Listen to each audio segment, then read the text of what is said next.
Again, good afternoon, everybody. Really, it's a great pleasure and only a small surprise to see so many people here. I kind of expected it.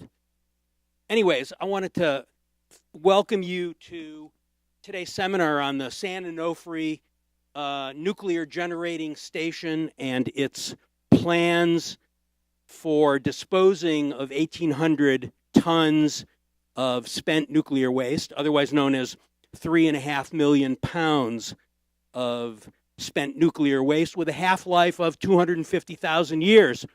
So we're only going to see the front end of that. But we do have a role to play, and you'll hear about that today. My name is Michael Gordon, and I'll be moderating today's session, though we have someone much more expert in the subject who will be speaking today.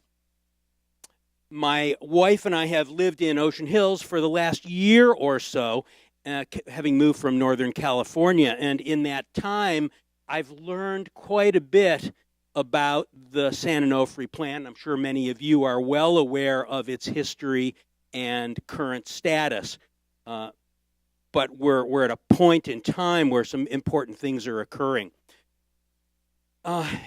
From my vantage point, it's one of the most significant public health and economic issues in Southern California, affecting everybody who lives here.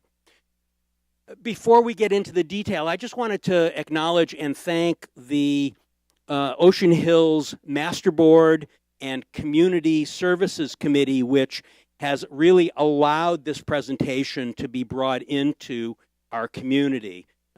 And I want in particular to also thank the clubhouse staff, Chris Bessie, Angie, and the rest of the folks who are helping out and making this possible. In addition to that, we have our volunteers from the AV group up in the, whatever that's called, the AV booth. Thank you. Oh, boy. I'm new at being old, but I'm getting there fast.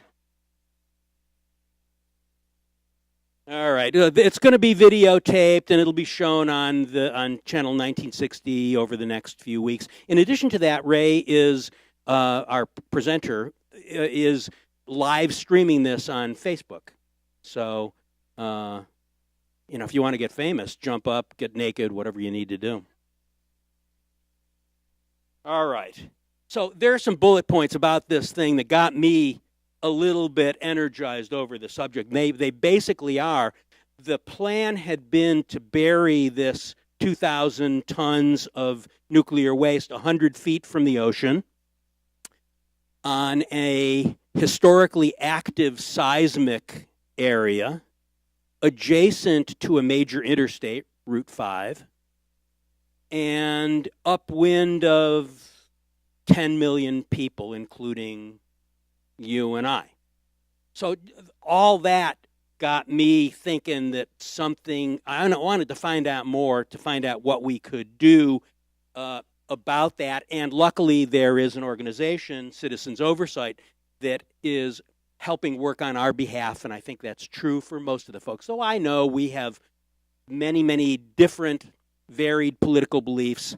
Probably nobody in here really wants to see this stuff buried where they were planning on burying it. So, hallelujah, we have something that we can all come together around as an issue. No small thing. All right, so allow me then to introduce Ray Lutz, who is one of the most knowledgeable experts and engaged individuals on this subject to move the waste to a safer place. Ray started his career as an engineer in the electronics and software industry, and following that, he founded the nonprofit Citizens Oversight in 2007. And that was really built to foster and enable civic engagement around a variety of issues. He's been active in the San Onofre nuclear plant shutdown, the nuclear spent fuel issue, $3.3 billion bailout negotiations. All of these things are happening around San Onofre as we speak, and has also been recently involved in improving election integrity through intense oversight of election processing. And in fact, in 2016, Citizens Oversight sued the county of San Diego for election fraud and won. Ray's also been a candidate for Congress and the state legislature, and his website, and there's materials over there if you want to learn more about it, is citizensoversight.org. Ray's going to speak for about an hour, after which we should have another 30 minutes or so for Q&A, and we'll have a couple handheld mics like this to pass around. So without further ado, it's my pleasure to bring to the stage Ray Lutz, founder of Citizens Oversight. Okay, thank you very much. I'm on. Everybody can hear me? Well, thank you very much for inviting me here. It's a great crowd. It looks like you have a great place to live, too. I'm not quite to wanting to be at that stage, but it's coming up pretty soon. Now,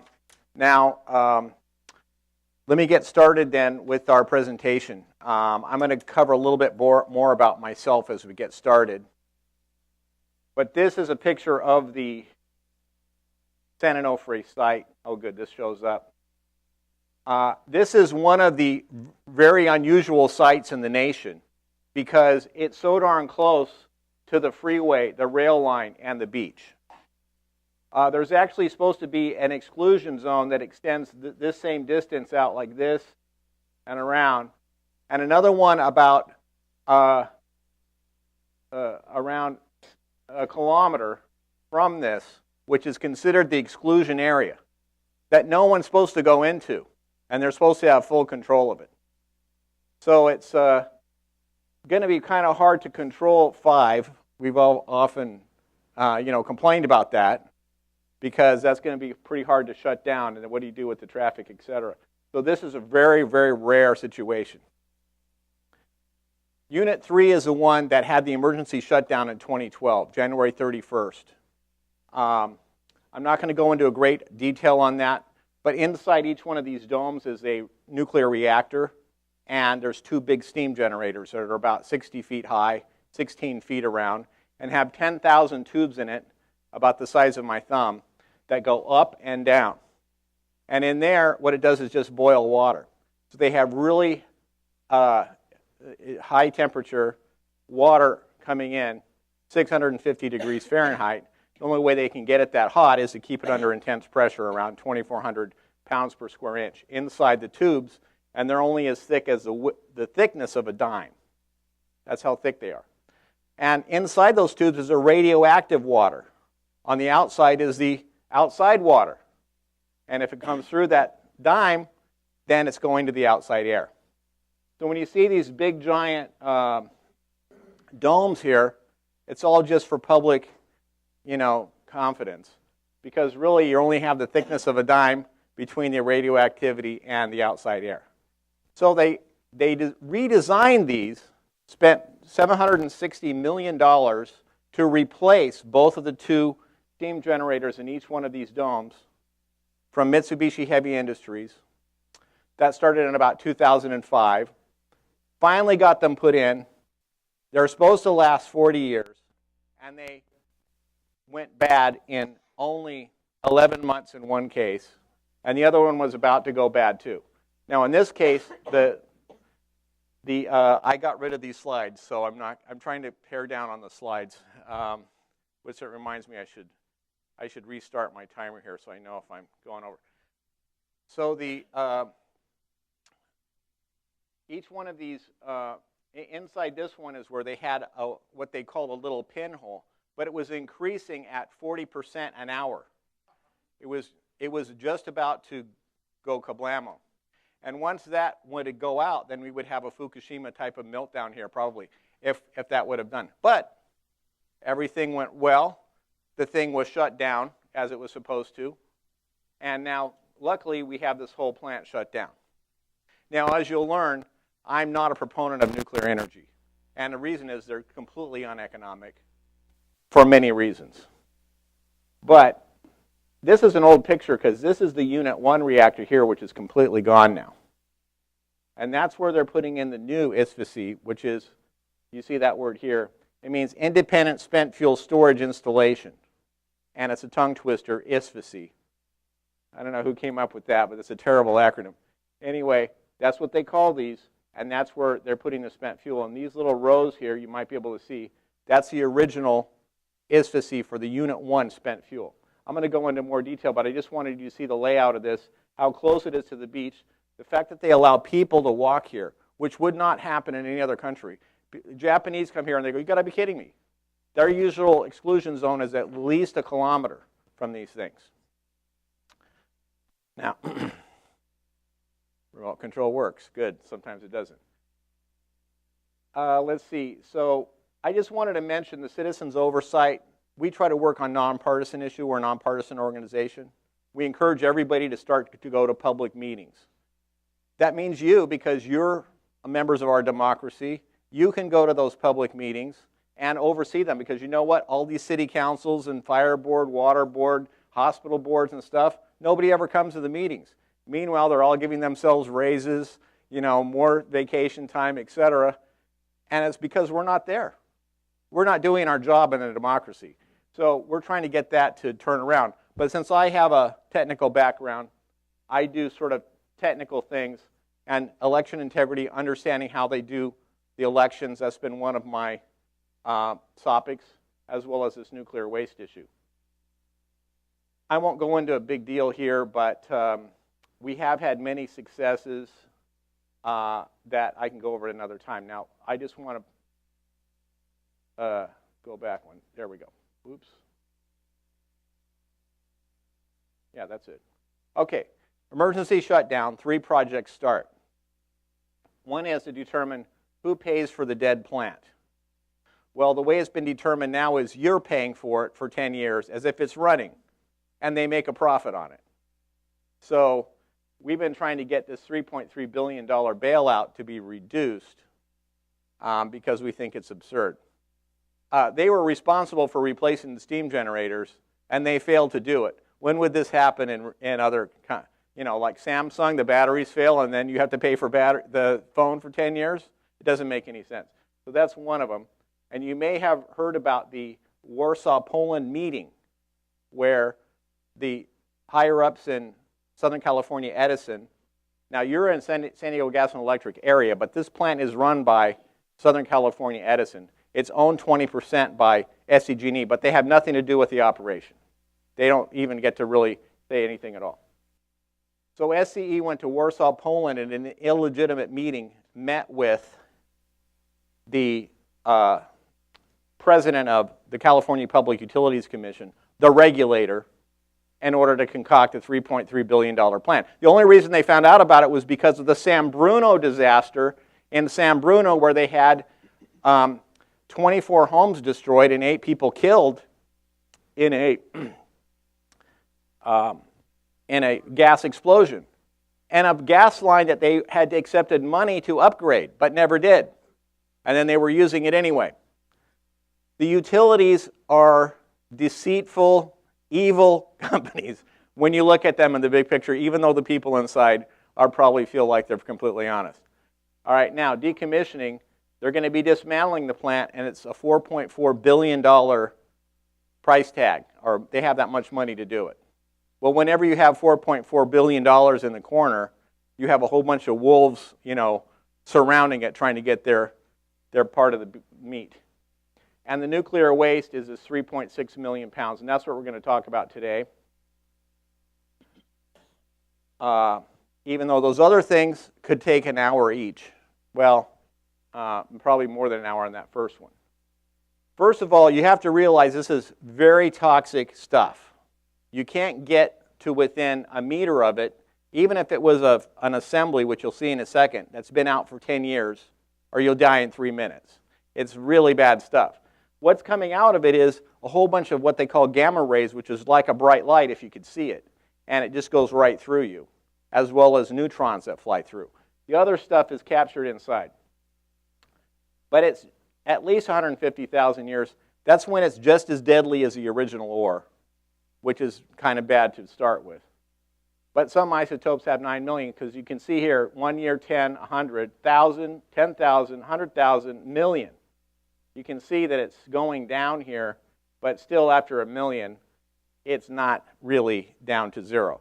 It's And it depends on the actual makeup of these elements here in this particular fuel that you have.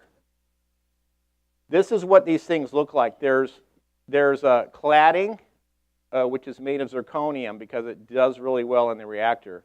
And then these little pellets inside that are about the size of a pencil eraser.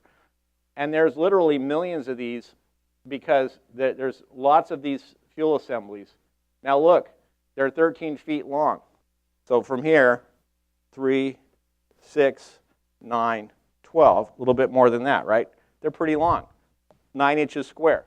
2 of them weigh as much of a car as a car because they're really dense. Remember, uranium is heavy stuff. This is what we have, and to deal with those, they normally put them in fuel pools. This is only half as deep as the pool is. It goes down another, say, 20 feet. So it's 40 feet deep. And they have this grid here where they store these in, each one in a separate little square. So here's what happened. We have 2 of these spent fuel pools in the facility. They're next to the big domes. Each one has one. And they got rid of the cooling to the ocean because they shut down the plant. So now they've added these big refrigerator units that are probably about as long as this room and about the size of a container, I guess. There's 2 of them there. And those run, and they cost maybe $1.5 million per year to run just to cool the pool because they're not using ocean water. It's against the law to use ocean water because they were pulling it in, killing all life as they filter it out, then put it over the reactor, heat it up, and then spit it back out one time. So they keep killing everything. And of course they said, well, we're going to put in a natural reef out here, but the reef has never worked. But anyway, this is where it is. So historically, and I've got this, okay, here it is, big picture. I got it on the next slide. Way back when they said, oh my God, we got this nuclear waste. Because at first, when they first started the nuclear plants, they didn't really realize, they didn't really comprehend how much the nuclear waste was going to be a problem. And after a while, they said, okay, well, we've got to deal with the nuclear waste. So they came up with the Nuclear Waste Act in the 80s. And they said by 1998, which seemed like a long time from then, we'll have a repository open and accepting the waste from all the plants for free. Isn't that be good if you could just get rid of your waste for free? Well, they did collect some money from the plants to pay for setting the thing up, but they wouldn't have any ownership. But we can notice now that it is not open, and it's 20 years later. So basically, in my view, the gig is up. It's not open yet, even though the law says it's open. And they say, well, it said it was open, so you've got to pay us because you're not taking the fuel. The law says it's open, it must be open. No, that's not true. Just because the law says it doesn't mean it's right. So it's not open. I think it'll never open, at least not in our lifetime. And plus, it doesn't matter because this fuel is so hot. It needs to cool for around 100 to 200 years before they put it in. Because Yucca Mountain is supposed to be kept to less than 100 degrees C. That's boiling point. Remember, 212 is 100 degrees C. Try working in there at 100 degrees C. Oh, it's all going to be automated, they say. Well, the rides at Disneyland, they never break down either. So the current trend is to leave the waste at each one of the plants. So that's what happened. They said it's going to be open in 1998, didn't open. The plant said, well, our fuel pools are getting full. You'll have to pay us for re-racking them, making it more slots in there. So they put them 4 and 8 times as dense. Now they're the same density as in the reactor. Oh my God, we're still filling up. What are we going to do now? Oh, well, hurry up and make some dry canisters. Just make the cheapest ones that you can because we're going to be picking it up shortly. And that's what they did. They came up with thin canisters. A lot of finger pointing. Why? Because the Department of Energy has responsibility for the waste, but they won't take it. Remember, Department of Energy, some people want to close it down. Remember Rick Perry? Now he's the head of the Department of Energy. He said it's worth nothing. He didn't realize it was in charge of all the nuclear arsenal and all of our nuclear waste. now he's kind of learned a little bit about the Department of Energy, and notice he's not shutting it down. Too bad he didn't look into it before. So the NRC is responsible for all safety. Here's the problem. They're responsible for safety, so if you're a local thing, you can't say we want it safer than you do. They say, well, you can't do that. We decide what's safe. You've got to take it. If they want to put a plant in, tough beans. They can put it in, and we say if it's safe. Other community says, wait a second, we don't want any more plants. And they said, well, you can't fight it on safety. So California said, we're going to fight it on cost because we don't want the cost of this waste in the plants here. And they won. They went to the Supreme Court. Now we have a moratorium. Unless they have a waste decided, no more plants. And environmentalists are worried that if we do set up a disposal site, that'll green light new plants. Well, I'll tell you why that's not true anymore in a minute. Oh, it's right here. God, I'm good at organizing my slides. This is the most important graph you'll see in your life, I think, or at least for right now. This line right here, look how fast it's going down. That's solar, cost of solar. This is oil. This is nuclear. But they're not including all the cost of the waste. That's just eliminated from anybody's analysis. And this one down here is coal, which we don't want anyway. And this is wind, kind of flattening out. And this one is gas. Solar, this is going down. It's right here. We're about here. It's passing everything about now. So these nuclear plants, we don't have to really fight them because they're also economic anyway. They can't even compete in the market as it is because of gas prices being so low. So we're going to see solar taking over here, I believe. And so that now the environmentalists, I can tell them with confidence, look, you don't have to worry about trying to deal with the waste properly. Let's do that because we don't have to worry about these insane nuclear plants going in. So here's the dry storage at SONGS. Now SONGS means San Onofre Nuclear Generating Station, if you see that word, which sounds pretty nice, SONG. But it's an acronym. They try to make it look and sound good. Here's what we've got here. This is the old type, which are horizontal. I'll show you that in a second. It's above ground. What's good about this is you can incrementally add to it. And what they've just put in is this below ground system. You have to put it in all in one chunk. But it is kind of nicer because it's below ground and maybe more resistant to an airplane or a dirty bomb kind of attack, which this is one of the dangers here. And here's the horizontal system. So this is the canister here that they slide in. The canister is only about a little bit less than how wide a dime is, not the thickness, but the width, if you lay it flat. 5/8 of an inch. Most of them around the country, there are only 1/2. They've upgraded them here because of earthquake. Now this is really, really thin, weighs about 104 tons. That's around, 200, more than 200,000 pounds. Just ridiculous. Notice they have this thing here to go around it. So if you're transporting it around on the site, you have to put it inside something because it's so radioactively hot and thermally hot too. The outside temperature of this is easily around 400 degrees Fahrenheit. You don't see that in pictures because how do you see temperature like that? The inside temperature can be up to 750 up to 1,050 degrees. So they're really just bloody hot. When they transport this over, they put it inside this overpack, and then they have a big plunger that slides it in. But they've never taken them out yet. They don't know how that's going to go. Same with the vertical ones. They pull it up here by the lid. They've got to have this thing around it, and then they drop it down, and they hope that later it's going to be good to pull that thing out. But will it pull out 200,000 pounds by the lid? I have my worries, especially if it rusts to the bottom. Here's where it is, sky view, and this is what got everybody up in arms. Look, because we could on Google, we could see it. Look how close it is to the water. It's right there. Now, why did they put it here? It's because that's where the old Unit 1 reactor is.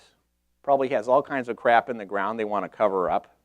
Okay, Who is here from Southern California Edison spying on me? Just raise your hand. Okay, usually they say, you can't say that. Now, there's probably stuff under the ground there they want to cover up. That's what I think, but I have no proof. But would you put it here? I mean, there seems like there's other places on the site that would be better. Further from the water, higher up. You got to remember that these things are not closed to the air. The air has to come in and cool it off and then come back out. So if there is any cracks or radioactive releases into the air, it's going to go right into the air. If there is some sort of just a bomb attack or something here, a real boom, you know, it's going to transmit down around this canister and may, you know, crack them open. Not that thick. Here's what they look like. That's drawn to scale. See how thin that is? It's thinner than a pencil if you draw this size. Okay? Now these things are about 6 feet around and around 18 feet long. And then the canisters fit in there, 37 of them, or the fuel assemblies fit in there. One of these weighs about the same as 20 cars. So if you can imagine arranging 20 cars, that's a lot of cars. It's a very, very heavy. Why do they make them so big? The reason is they don't want people stealing these. It's very hard to steal one of these. Okay? That's one of the worries. You know, we have terrorists around that can steal this stuff and make a nuclear weapon. And so we want to make it as hard as possible. Can't get close to them because they'll kill you, and they're damn heavy. That works pretty good. But it's hard for us to deal with them too. Realize that. Yucca Mountain, this is what it looks like. Inside they have this 5-mile tunnel. That's all they've dug so far. It's really not that deep because, see, here's the water line. It's quite a ways above the water line. And also, if you remember, we said 37. There's only 21 here. So they were working with smaller canisters. They were thinking we're going to repackage them. Everybody was thinking, oh, you can pick it up and just put it right into Yucca Mountain. Not going to happen. Not going to happen unless they leave it open. They say one option is go ahead and put it in, and then we'll cool it for 200 years with big fans.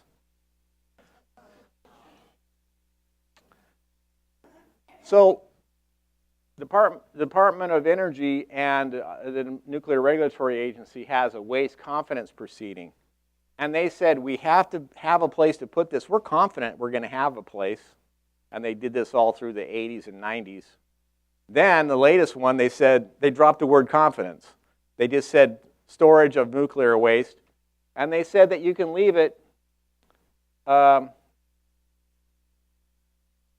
indefinite storage and handling. Indefinite. Just leave it there forever. That's what they've done now. Oh my God. So here's where it is, 70 places around the country. There's going to be around 10,000 of these canisters, 10,000 of them. So if you can imagine 100 by 100, that big square, that would be all of it if you could find a place for it. It wouldn't take that much space. But they're usually by water. Realize that. All of these nuclear plants have to cool off with the water, so they're right there. That's one of the problems that we think are there. Now, 2015, remember I started working really heavily on this project in 2012. I was intervening at the CPUC trying to get that $3.3 billion, doing all kinds of crap, all basically for free. So my wife doesn't like this too much. But basically, in 2015, October, they had a meeting up in Long Beach, which we barely heard about because they didn't announce it. They have a meeting called the Community Engagement Panel, where they're supposed to engage with the community, but they didn't tell us about this one because it was really important. We all scrambled up to Long Beach. We all get our 2 minutes to say we think it's a bad idea. I actually got 2 more donations of 2 more 2 minutes. I had a total of 6 minutes to make my presentation. Then they had the vote, which is a really bad vote, but they actually announced it first. They had a press release go out ahead of time saying it was unanimous. So you know that things were fixed if that's the way it happened. They have special conditions that say we're going to have all of this inspection and so forth available in 19 and a half years. So we've got it approved for 20 years. but there is no technology available to inspect the canisters. Plus, that doesn't work very well. But find a leak in your tire. How do you do it? Oh, I get a microscope and look for the hole. That doesn't work. You just pump it up and see if it goes down.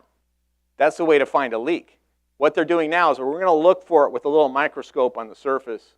That means you're never going to find anything, and then the cracks will just be there, but you can say, we inspected it, we didn't find anything. That's what we're working on now. So they have these special conditions. So they are proving this at the Coastal Commission. They're responsible for the coast.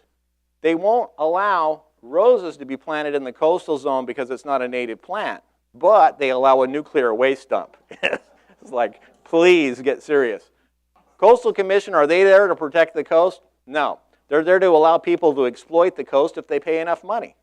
And that's what they do. Side view of this, the water level is right here. Whistleblowers told us that when they dug down, the water was coming up, so they had to pump it down.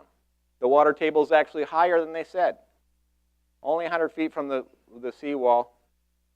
And you don't need this next to the water. There's no reason to, you don't have to have that water to cool it or anything. All we're doing is putting our ocean at risk, and we've got salt air going into this thing that's going to corrode them even faster. Of course, then there's other problems. Well, here's the side view. They said it was supposed to go down 100 feet. There's no 100 feet there. It's only a few inches. Doesn't always go when I click it. There we go. Here's what they look like. So they put these cans in.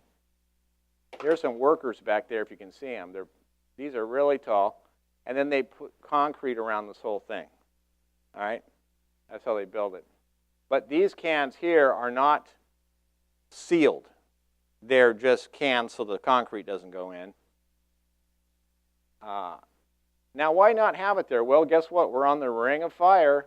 90% of the earthquakes occur here on this ring of fire. 81% of the largest ones. We don't even know how big they can be, really. We've had 50 years or something since they started the tectonic plate theory in 1964. We had hardly, we haven't had the big San Andreas fault one yet. And if you look at California, it's all in the highest hazard and next to highest pretty much.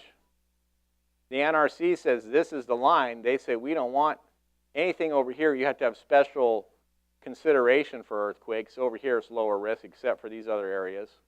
That's 104. So one more, as Michael mentioned, they just announced a conclusion of a study that linked all of these separate fault lines. I mean, they spent years working out that this was actually one fault line. They could have asked me before they did the study. I would have told them, yeah, that's one fault line. You don't have to do the study. But they did figure out that it was a 7.4 rated fault line. That's a really big earthquake. And that's only just basically, here's Songs right there. Big one. So we could go, and what is it rated at? It's rated at 7.5. So we got 7.4, and they said, well, we're rated at 7.5, so we're okay. Well, guess what? When they first put the plant in, it was only rated at 6. Then they said, oh my God, we could have a 7.0. And they said, okay, go back and redo the calculations. So somebody sharpens their pencil up and redoes the calculations. It says, it's not that kind of rock, so really don't get that much motion by the time it gets here, and so we're okay. And then they go, what's the 7.5 now? We could have that. Okay, go back again. They don't make any changes much to the plant. They might change one or two things. So that's the problem is we really don't know how big the earthquake can be. We don't. We don't have enough experience with earthquakes. Now also, these things can crack, and they recently found out that there's this thing called chloride-induced stress corrosion cracking, which cracks at a certain rate that is well known once it starts. And it's going to start right by the ocean. It's going to start on these canisters. And after that, it will crack, they say, within 16 years, but some other places have cracked faster than that. Now, sea level rise. Some people say that the oceans are going up. Some people say, I don't believe it. I think there is no such thing. Well, it is going up. You can see the line right there. And so there's predictions that, you know, it could go up this or that. And the Coastal Commission says that it will be surrounded by water like this drawing. And they approved it. Get that. So there's terrorist risk. What could happen? Somebody drives up a truck, and since this happened just recently, somebody stole an Amazon truck with boxes in it, it could have anything in there, and drove it onto the site, close to the plant. It's in an earthquake zone, tsunami zone, 8.4 million residents, more than that. It is risk to the ocean, and it has a corrosive salty air, so it gets risk back. It's got the freeway and railroad right there.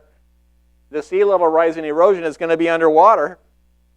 There's nothing good about the site. Okay, this is probably, if you had to choose a place on Earth, let's put an ISFSI someplace. Let's put it in a really bad place just to piss everybody off. This would be it. So we are pissed off. So what happened then is that we did sue them. But the problem is the waste is there. You can't just block it like, I don't like your project. Stop the construction. You know, don't cut the trees. Whatever it is. The waste is there. We can't just zap it with a Star Trek phaser and have it disappear. That'd be great if that existed. It's going to be there for a very, very long time unless it gets moved. It's either in those fuel pools, which are about 200 feet from the water, or in this new ISFSI, which is only 100 feet. Both of them are bad. The best thing about this is the plant is shut down. That plant never should have been there. It's in a bad spot. And when it's running, it's about a bazillion times more risky than this. But it's very hard to get it these plants to shut down. However, as I said, they're all going to shut down, and I think pretty fast. Now, where to put it? I'm going to talk about Palo Verde. They're required to go over to Palo Verde and ask them. They're required to check out this consolidated independent storage sites, like there's one in New Mexico they want to set up. Consolidated from a number of plants, and then out not next to a plant. And I think we're also recommending near the railroad line between here and Yucca Mountain, somewhere probably in California. There's got to be a place. I mean, I go out there and drive in the desert. There's like miles of open space. That's better than this. Better than this. And as a last resort, in Camp Pendleton, but a bit further east, maybe 3 miles in. But they hate that idea. They say, this is a training camp. We don't want to have any nuclear waste here. These are still temporary, but as I say, temporary is a very long time with nuclear waste. We're talking temporary is 100 to 200 years, temporary. Well, temporary in a real estate sense is a year or more. I mean, a year or more is permanent, right? Anything less than a year is called temporary. One idea is, this is Southern California Edison headquarters, and that's how big it would be in the parking lot. That would be a good place to put it. Then they could appreciate the nuclear spent fuel outside the executive window right here. And just live it up, man. So we said if they say it's perfectly safe to put it only 30 yards from the ocean, maybe they should have it in the parking lot. Of course, that's just a joke. We're not going to probably be able to get that to fly. But here is the Palo Verde nuclear plant. It's near Phoenix, in the desert. It's got like 4,000 miles of nothing around it. It's got 3 big nuclear plants running full steam. And it makes you wonder, why are they running those out there? They've got plenty of sun. We should have solar energy going out there instead of these nuclear plants. Because why? We're going to have all this waste to deal with forever.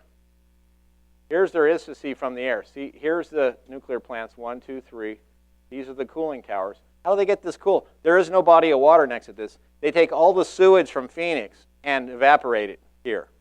80 billion gallons a year, or maybe it's a day. It's a lot of water anyway.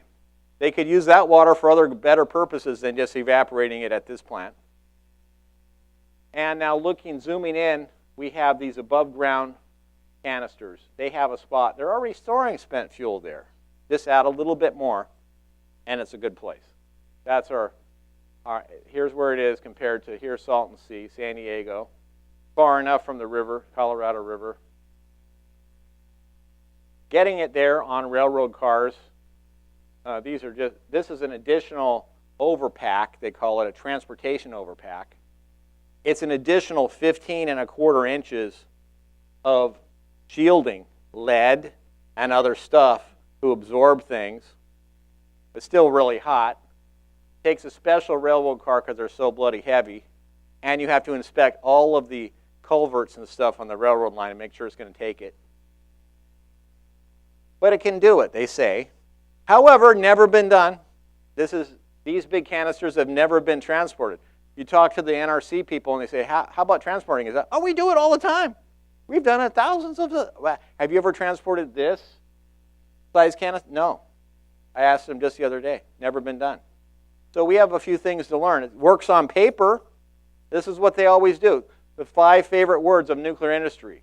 We'll figure it out later. They say that over and over from the beginning. Not even figured out yet how they're going to move this stuff. Don't know where to put it. Don't know where to go.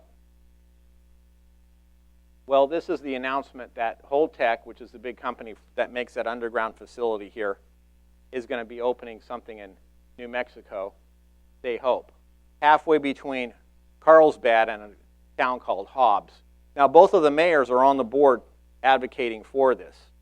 So it looks like they want it. Nobody lives around there. Here's a picture of where it's going to be if they put it in. There's Carlsbad. Here's Hobbs. And if you draw a circle which has 1,000 square miles in it, that's 18-mile radius. Sounds like more than it really is when you look at it that way. Nothing in there. No people, just mines and a few ranches. You know, they allow cattle. This right here is the WIPP facility. So it's within, and I'll show you what that is in a second. Underneath this area is a whole bunch of salt. And they've dug deep down, and they've gone into the salt mines, and they've been putting in the transuranic lower level waste from Hanford, Washington, which is a complete mess. Hanford, Washington has something like around 200 tanks that are all leaking, around 206,000 cubic meters of crap that you can't get close to. They want to put it somewhere. And so they've been putting the lighter stuff down here in barrels, but most of it is solidified. It's liquid, but solidified. And if you can kind of make this out, I don't know if you can see it, but here's a big salt cavern. There's a bunch of salt falling in right there. And these are a whole bunch of cans stacked 3 high in this big cavern. And then they're going to let the salt just ooze over it and then pray that everything's all right for later. Well, not everything went well. Because in these cans, what they put in a lot of time are little granules of sand type stuff. Actually, it's a lot like kitty litter. The granulated type. And so somebody said, oh, well, I'll do the good thing. I'll buy organic kitty litter. That sounds better, doesn't it? Unfortunately, here's a barrel with the top cracked open because the organic type expands, creating this plume of radioactivity over the area. Okay, because a bunch of them were cracking open, so they had an emergency. They had to shut it down for a few years. Now they say they're back in operation. I don't know if this is the best way to do this, but you know what? After we made all these bombs and stuff, we got this crap to deal with now. We've got to deal with it. So status of our lawsuit, we filed a lawsuit in 2015. So you got to go to the meeting, you got to say you don't like it, and then you have the right to file a lawsuit. This is the way it works. We had 2 minutes to say, I got 6 minutes to say I didn't like it. Then I said I didn't like the lawsuit. Entered settlement talks, and we got a settlement agreed to. The settlement is just a game plan to move the waste away from here. Because what are we going to do? Say, okay, just keep it in the fuel pools forever? We had to have a way to actually deal with it. And so that's what we are hoping to. And the attorneys say it's very strong. because the court maintains jurisdiction. And we may have to take them back to court if they're not going to comply. And it looks like so far they're testing us. So you may hear about that in the news. And the intent, move the waste to a safer place. We've got to move it from this ridiculous spot. We can't leave it there forever. We need an act of Congress, which may be almost impossible, right? Act of Congress to do something? But there's two bills on the table, ISA and Shimkus, and both of them mandate Yucca Mountain will be open because we just love that thing. And I don't even know why. If anybody looks into it, you're saying, why the hell do we need it? It's like we can't use it even if we had it open. They say, well, that's the reason everything is plugged up. It's because Nancy Pelosi and Henry Reid, they've stopped it. It's all political. There's nothing technically wrong. It's all political. That's all BS. There's a lot of technicalities that are wrong. In fact, you can't use the damn thing at all. So they're making politics around it. This is fine print, but the settlement, SCE has to spend $4 million doing commercially reasonable. But remember, commercially reasonable for a company that's a monopoly that can charge ratepayers whatever they need to get it done, there's almost nothing unreasonable. So it sounds like, okay, well, it's going to be difficult, but they spend $4 million getting an expert team, devising a transportation plan to move it away, and a strategic plan of where to go. They have to analyze, these experts are going to analyze different places to put it, and then come up with a strategic plan and move it out of here. Now, the Coastal Commission at the last meeting said, we're not going to approve another 20 years. So this stuff has got to move. I hope they do that. Actually, I don't even want to see it moved out of the fuel pools into these thin cans at all until at least this strategic plan is done. What's the rush? Now, the rush is they want to get that water pumped out to the ocean.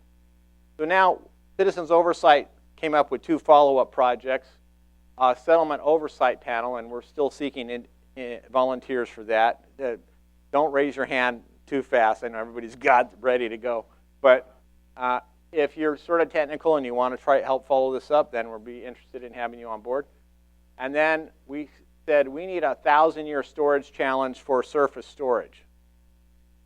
And that's what I'm going to kind of go to now is the HELMS proposal, which some of you picked up the document that I only had a few of, and was distributed as an early draft.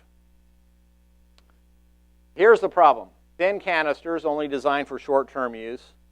Talked about that. We know that they're going to crack. They said, well, but they said, oh, well, we're going to be open in 1998. They don't have to last that long. Just make them thin. But it's not going to open.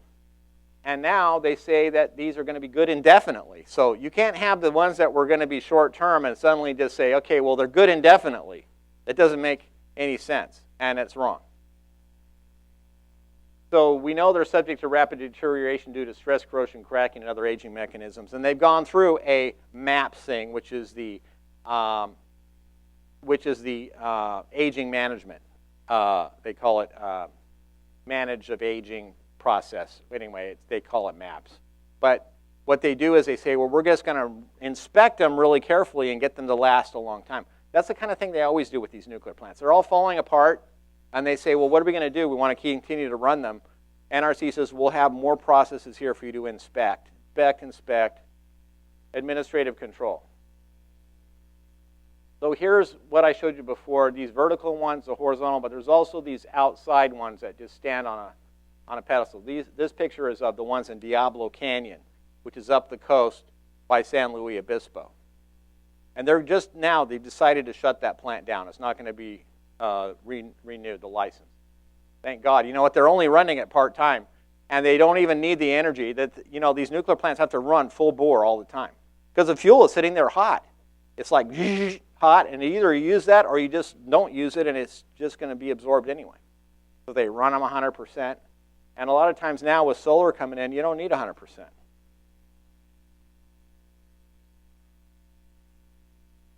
As I say, it's deceptive because the air comes in, and I'm going to kind of rush here. So we're painted into a corner. We got 120,000 tons of this crap. That's around 10,000 of these canisters. That's what we're going to have. Still hot. After 60 years, it's still 250 degrees on the outside. Still hot. You can't really deal with that under the ground. Then canisters. The salty air ages them. Has airborne radioactive release. So what would happen? You know, somebody drives up a truck, a plane comes down and hits it, breaks them open. Maybe they go into criticality and start a nuclear reaction inside these canisters, then start to boil down through the ground, and we'd have another Fukushima. It would start blowing east right over you guys, right over this area. So if they say, oh, we're having something happened at San Onofre, but it's not an emergency, I would say probably an emergency, and I would try to move away from this area at least for a while until they figure it out. Water resources are at risk, populations at risk. Can't deal with the cracked canisters. HELMS means hardened, resistant to terrorist attacks. You need to do better there. Extended life, we want double wall canisters. Okay, show you that in a second. Local, but not on site. So we don't want to move it all the way across the country just to store it on the surface anyway. Does that make sense? But it does make sense to move it away from the water. We want it monitored. They don't do any monitoring. In fact, they were complaining they had to inspect it once a day. They said, well, the spec says once a day, but it can go a lot hotter than they say, so we're going to only do it once every 30 days. I said, well, would you do that to your kid if the doctor says, check them once a day? Yeah, doctor, I'm not going to do that. I'll check them in a month. Not very good. Surface. We say forget about deep geologic repository. That was just a dream. Not going to happen for another 200 years. So just get real. Realize it's going to be stored on the surface and just try to get a place for it, but put it in monitored, extended life, double wall canisters. So that's the goal, and that's what the paper is that some of you got. So this is the meme that's floating around on Facebook because, you know, these little pictures do really well. And there's a petition connected to it. Before Exxon Valdez disaster, we had crude oil tankers with only one wall, about 5/8 of an inch thick. And then we had the '89 oil spill that devastated Prince William Sound. And then you're going to kind of cry when you see that bird right there because you realize what a disaster it was. And then what happened? We decided, oh, it's a good idea to have 2 layers. Now they have about 2 meters between the 2 layers. So if they hit a dock or something, they're hoping it doesn't go through the 2 meters. Sometimes it does. Now we have these thin single wall canisters with nuclear waste inside, outside air right around it. We're going to have 10,000 of them spread all over the U.S. near precious water resources.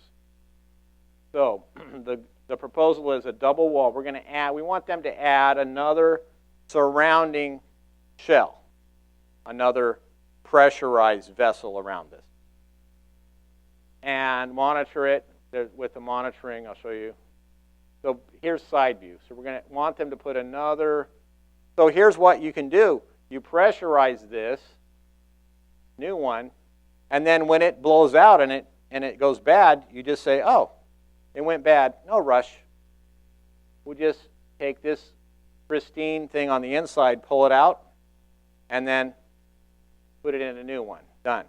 And then we're not putting this inside thing at risk. That's the idea. And then on top have some sort of an electronic monitoring unit that's standard. They don't have this. Not sure if it's even feasible given the radiation. It might just fry any electronics. But here's what they said. Well, we're going to transport all this stuff on these roads and rail lines over to Yucca Mountain, which is over here. That's a long way. And that doesn't make any sense at all. You're just insane.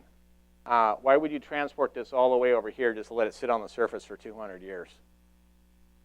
So Harry Reid was right. Leave it roughly there, but I don't think it should be left right at the plant. When the plant's operating, forget it. May as well leave it there. The plant's so a bazillion times more dangerous than this stuff.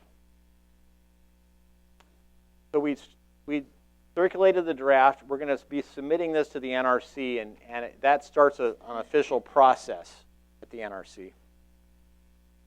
We're gathering signatures, so when you get the thing, hopefully we'll be sending you the thing you can click, fill it out, put your signature in. So we're going to be leading the nation here. Charge. Everybody's in the same boat. There's people like this across the country that are in the same boat. They couldn't stop it. Just the other day before yesterday, a new lawsuit was filed by this group called Public Watchdogs through the federal government. Because there's a lease, there's a federal law that says you can lease the land. The Navy can lease the land to Southern California Edison. And it says you can use it for running a nuclear plant and doing all these other things, and appurtenances there too. Well, I'm all for diversity of tactics. That's a really, I'm for, look, you get involved in any way you can and struggle after and do whatever you can. Even if you think it may not work, try it anyway, because sometimes it works. So this might work, but I kind of don't think so, because the Navy can just say, well, we're going to change our lease because we kind of like the money, and it'll stop. So I think it won't go very far, but I hope it can stop it from moving it into these thin canisters for a while. We'll see what happens. Now, one of my last slides here, I want to make the point that nuclear is the worst human blunder. This stuff the waste is so bad, it's going to be such basically an anchor on our legs here for about 4,000 generations. Compared to any climate change concerns, they say, oh, nuclear power, it's good to prevent climate change. Hogwash. Those plants themselves are just hot as the dickens, and the heat goes directly into the atmosphere. It's like having 80,000 cars right there, driving all the time. You don't have to go through and make greenhouse gas and then have the sun shine in and reflect and all that. You're just making the heat right there. It's really, really hot. So they're not that great. But also, power from San Onofre, after it was closed down and they were trying to figure this out, it cost them twice as much as market. $34 was market price at the time, and it was costing them $57. And with the waste, it's going to cost even more. Basically, any technology that generates waste faster than you can deal with it, it's a problem. Try not taking your trash out of your house for a long time, maybe a few decades. See what happens. Then you'll say, what am I going to do with it? We'll get some more trash cans outside, start filling those up, and then you'll have 10,000 of them, and say, where am I going to put it? We'll just keep it. This is what we got to deal with. I say it's a bigger problem than climate change. People say nuclear is good because we're going to get the climate change to be solved. I don't believe that. Even though I think climate change is a concern, but not this bad. Large accidents happen regularly. 3 Mile Island, Chernobyl, Fukushima, all bad. All meltdowns. All costing billions and billions and billions and billions of dollars for nothing. So we want you to sign up on the sheet. Go to Citizens Oversight /Stop Nuke Dump for information. Facebook, join No Nuke Dump on the Beach, just to see news and so forth. Sign the petition when it's there, and we need your help to provide oversight. Now, this picture right here, isn't that spooky? A couple of eyes staring at you. Turns out this is one of the most psychologically active pictures there is, especially if you have a little bit more grimacing eyes than those pretty eyes. But they did a test of having the honor system coffee nook, where you're supposed to donate $1 or something for your coffee. They put eyes photocopied on the wall, just taped it up there. Donations went up 3 times. So when you are in the room watching your elected officials, you got your eyes there, and then they can't do any of the crap they normally would do. Pat each other on the back. I'll give you the stuff I'll give you the bonuses this week. You give me the bonuses next. Not going to happen when you're there, especially if you get up and say, gee, I think that's wrong. That's the way you can be most effective. Forget writing a blog and even voting and all that stuff. Go to the meetings, and when they're doing something wrong, say no. They used to say, our good idea, members of the public, no one objected. It's a great idea. If you get up and say, no, I don't think that's a good idea, they have to write, the public thought our idea was bad. The public, you're one guy, man or woman, and you can stop it. So this is what I learned. I try to do stuff that's effective. If you do that, you'll be the most effective, I think, with your time. And that's it. So we'll do questions now. Okay. Is this going? Great. Yes. So we're going to have a couple of these mics around, one side and the other. Anita's going to take that. And this lady, and then... What was the pressurized canister you were talking about? Why pressurized? Okay, so we're talking in HELMS to have an additional canister that's pressurized around the other canister. The reason for that is you want to put dry, inert gas in there, which is normally helium, because then the interior canister doesn't decay. Otherwise, if you have any moisture or oxygen, it's going to corrode no matter what's in there over a long period of time. But certain things I just saw on the History Channel, they pulled up a sword from yesteryear, like 2,500 years ago, and it was still sharp. I mean, it was still in good shape. So I think that it can be done, you know, making a 1,000-year goal. 1,000 years is only 1/150th of the time we need to do it. So if we can't do 1,000 years, we got a big problem on setting this up. One more thing I didn't mention, because it's hard to mention everything. A concern is lack of administrative control after a while. What happens when we lose the ability to inspect stuff? A war, or just, I don't care anymore. No more budget. No one's going to inspect it. Just, it's doing okay. Just leave it there. That's a problem when we have no administrative control anymore. We need to set it on a path so it will last, at least past that if we can. Next question. One question there, and then... I'm sorry, if the nuclear waste is so hot and so forth, why is it waste? Why isn't it continuing to give us more energy?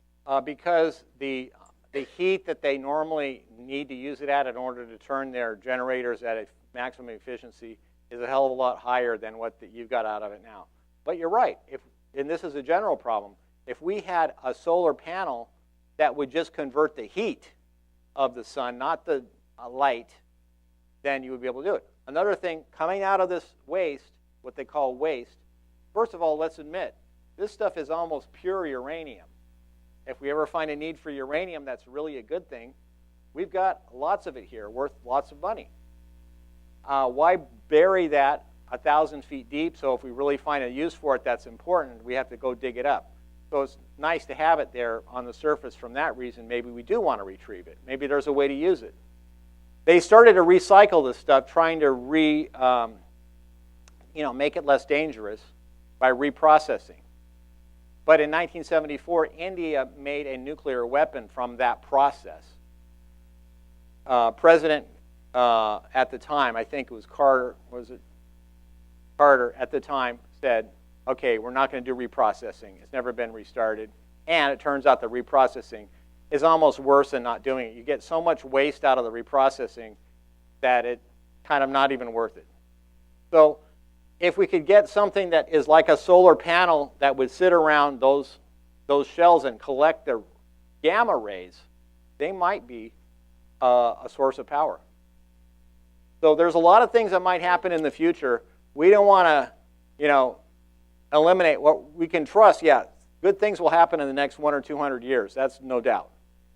But if it doesn't, we need to put it on a course, I think, to being responsible. Okay, next question.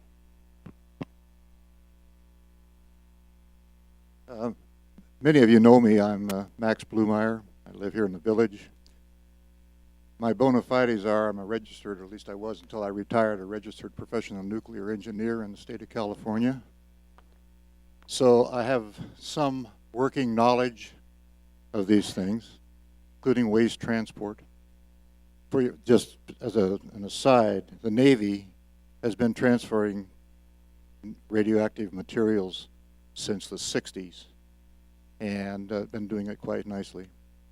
But not this big. They've never transported anything this big. Not this big. I agree with that. Okay. Couple of technical issues. First off, it's absolutely impossible, physically, nuclear, to cause a nuclear reaction in these sites. I don't believe anything's impossible. Well, I mean, you can't say you that. You may say that, sir, but I have done the calculations. That's what they said at Fukushima, 3 Mile Island, Chernobyl. It's impossible to have an accident, I and it still did. I didn't say that. Still did. Don't interrupt me, please. I did Okay. not interrupt you all the while you but were I'm- up there I'm just talking, so objecting. don't interrupt me, please. Go on. Okay. Some factual information in terms of the lifetime of the waste. First off, his saying that we had several 100,000 pounds or million pounds of isotopes. Well, most of those isotopes are just uranium.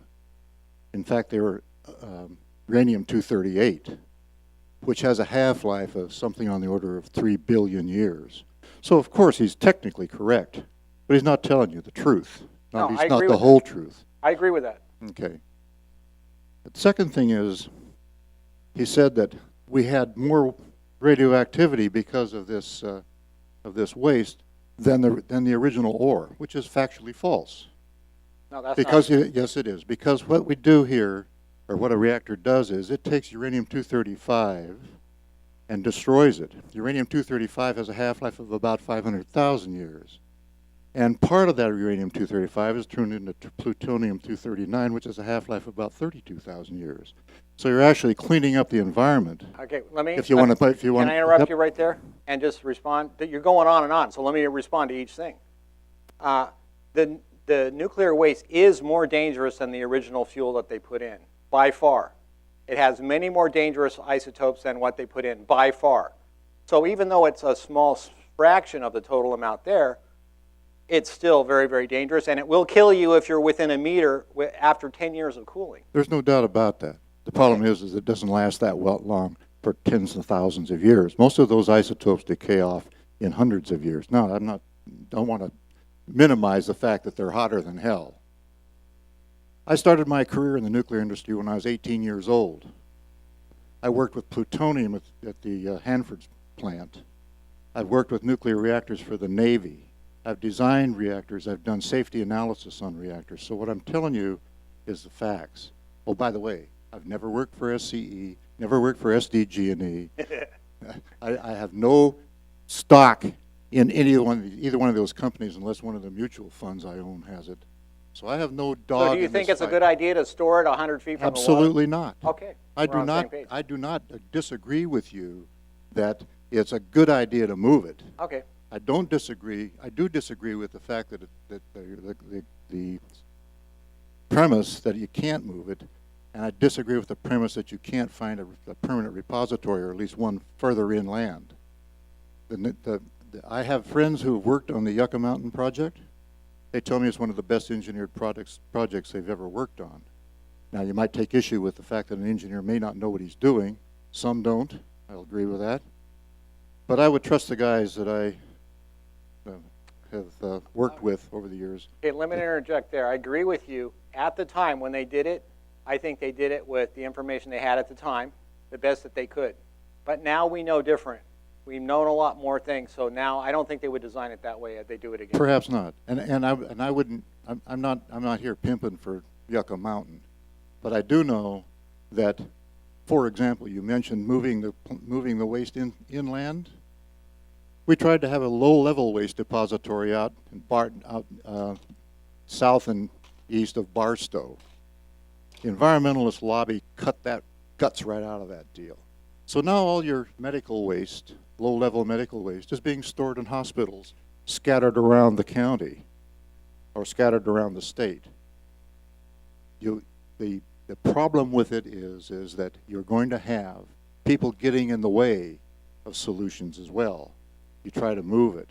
So you better have a good idea about where you're going to put it and how the hell you're going to move it there. And it better be something that you can sell, and it better be something you can get past the Greenpeace organizations and other outfits like that before you even attempt to try it. Okay, let me answer a couple things that I had to get my thing out to take notes. That's a long thing to remember. But I didn't say it could not be moved. I do agree that it can be moved, but it hasn't been moved yet. And whenever you haven't done something yet, there's a lot to learn. Okay, the Ward Valley thing that went south out in the desert, you mentioned it for medical waste and so forth, low-level waste. The reason that was bad is because they were just dumping it right into the ground, just into trenches, and then covering it up. There was no defense for the water flowing through it. It was a bad design, and it should never have been done.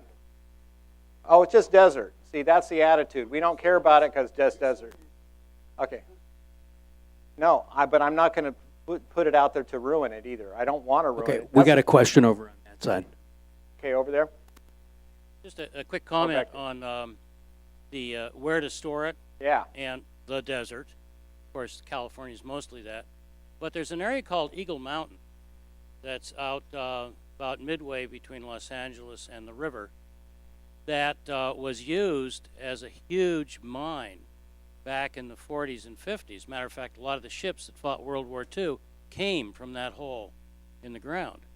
And so why not use those old relics that are just sitting there right now as temporary or permanent storage spots no matter what happens?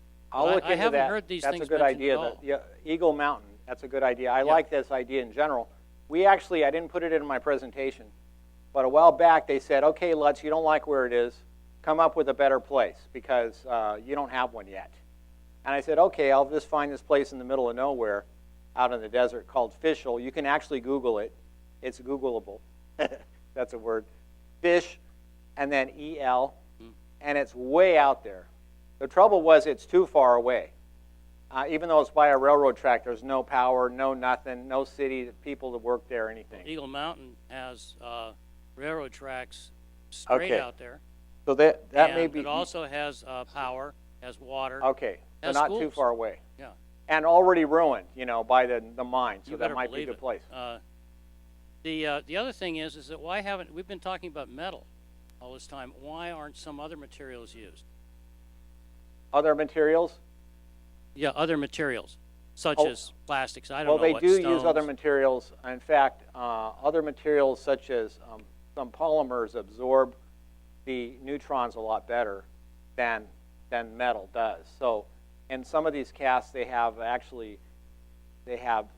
dug out holes basically in the walls of it to put polymers in. And then that transportation overpack that I showed you, it has a big section of polymer in there to absorb those neutrons. So they do use some of that. There could be coatings and other things that they might use over the metal. I hear copper is a real good thing. It kills bacteria, I understand. If you wear a copper bracelet, I saw something for killing bacteria. So there's a lot of things about different metals that might be possible. I'm not saying I have those answers because I'm not a materials expert. But we want to get the experts involved, and that's why we have that process set up. We've got another question over here. One of the Hold it. pods have a partial meltdown at San Onofre. These canisters? Yeah. No.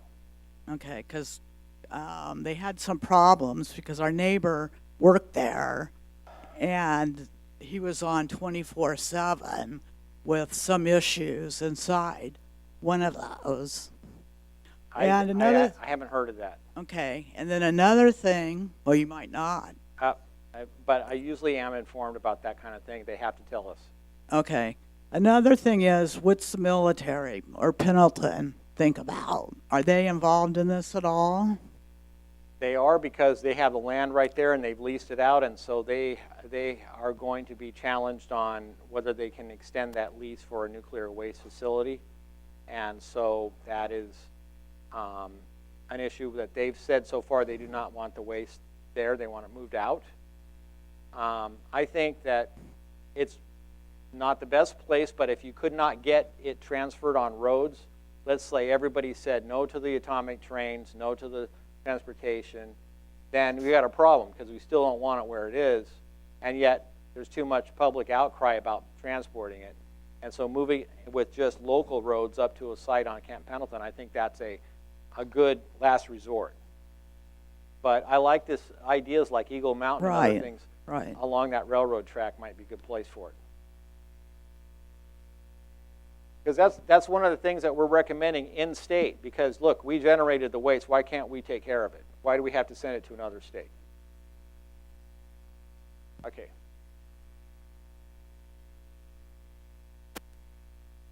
First, sound like it. Put it right next to your mouth. Okay. There you go. First, let me give my name, Gordon Beer, and I am a resident here.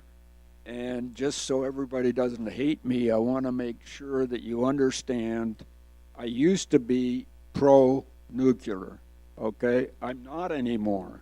However, I got a question for you. We want to get rid of this information, this material that's bad out of San Onofre. I agree with you. Now, I've also been to San Onofre 3 or 4 times, and every time I went through and I got out of the radioactive area and I took off the gloves and all that stuff.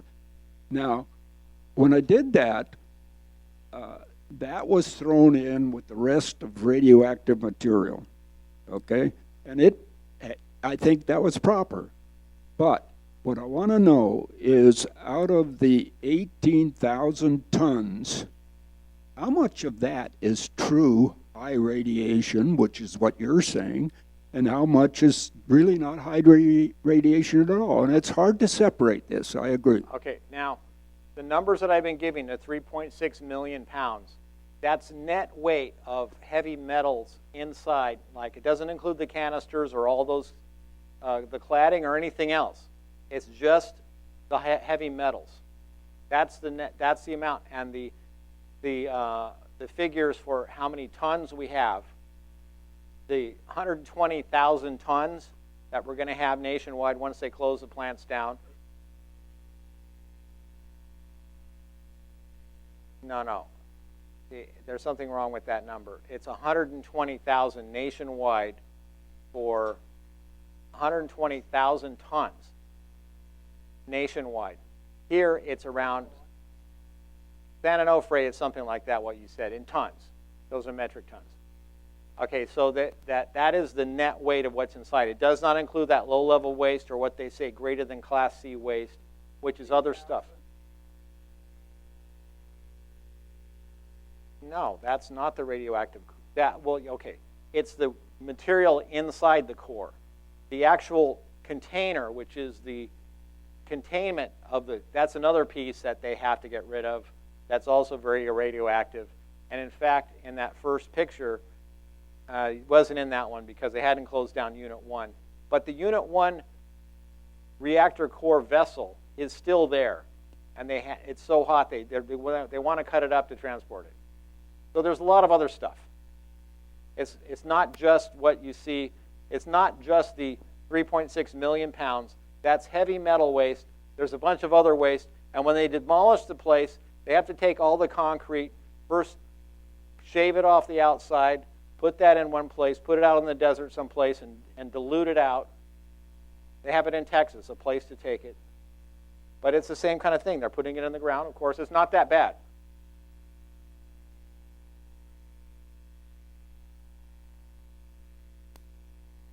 No, not 1,800. Not 1,800, not 18,000. Okay.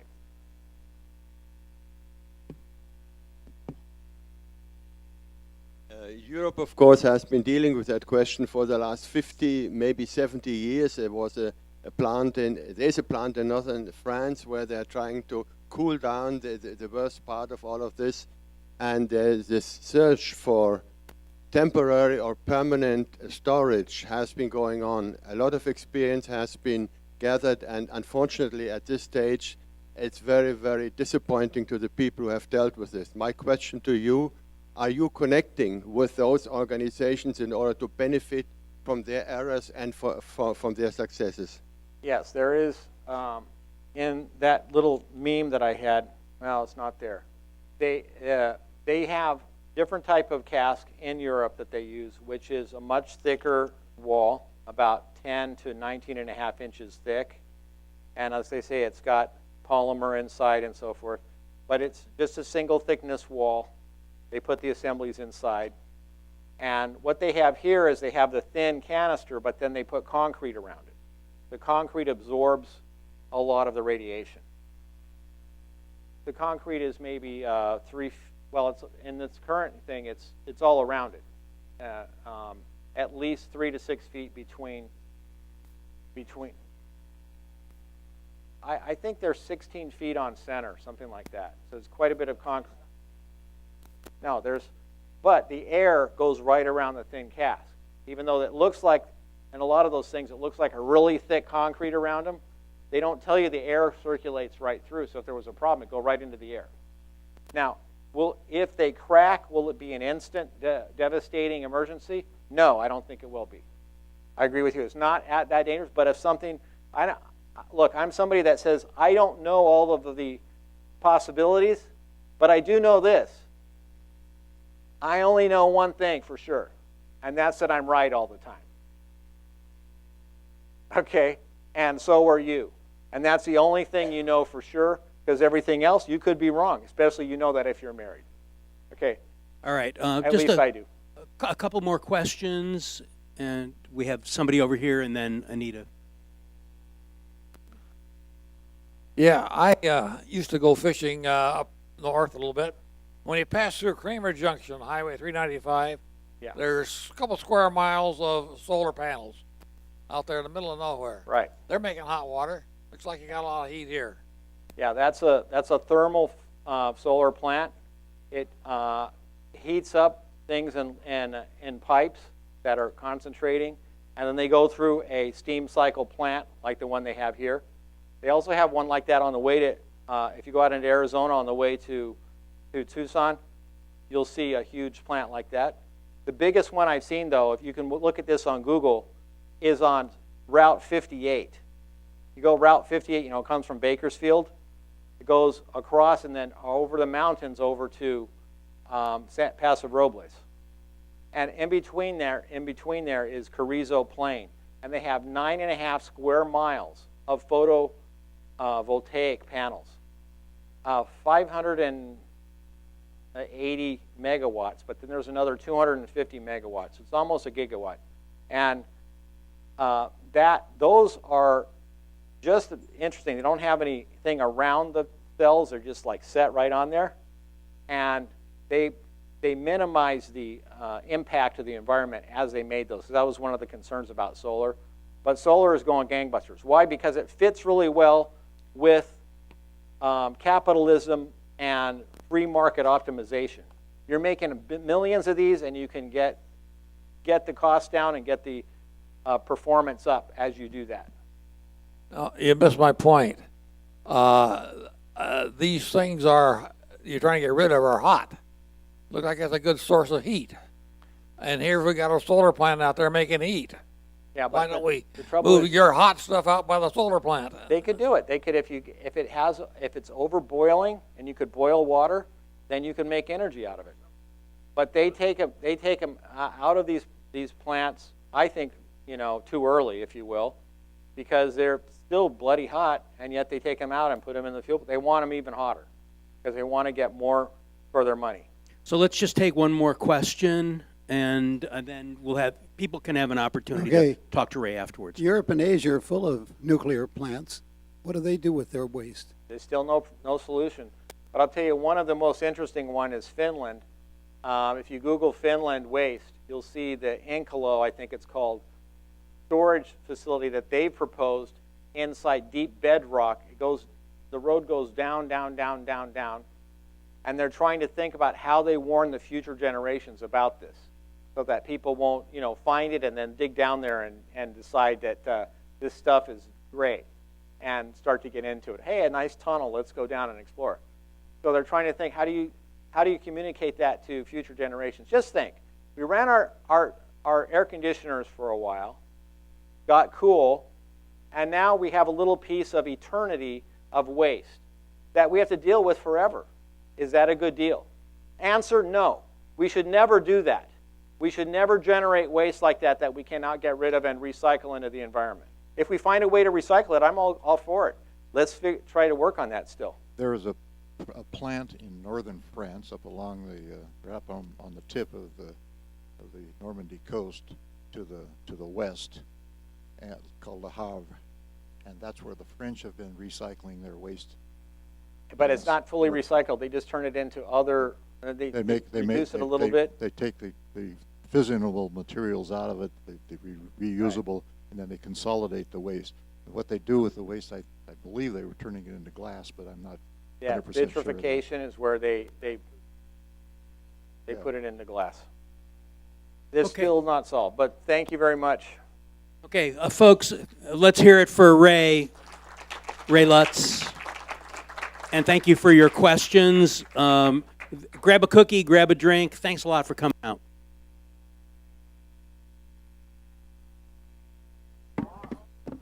Just a second, let me come down there.